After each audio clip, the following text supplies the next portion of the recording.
Do you hear what I hear? It is time to play Mahjong. Welcome to 24 days of Mahjong tips. Let's get started. Hoi hoi lawai. Welcome to day 3 of Mahjong Madness. Today we're going to go through some rules. Where can you Pong from and who can you chow from? Always remember you can Pong from anybody. So perhaps the player across from me, they throw down the north, I can call it Pong. I put it into my garden here, and then I'll put it here, and then I would throw out, say, 1. Now, who can I chow from? A chow is a run of 3 numbers. I can only chow from the person to my left. Always remember, you can Pong from all, but you can only chow from the person to your left-hand side.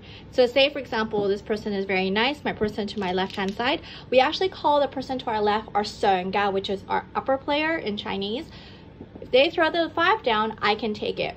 If, say for example, the person across from me or the person to my right hand side threw it out, I wouldn't be able to take it. But if it came from my left hand side, this person, then I am able to take it and I can chow it like that, put it into my garden, and I can throw 1 out.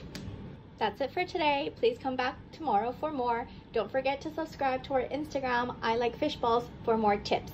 Jagin.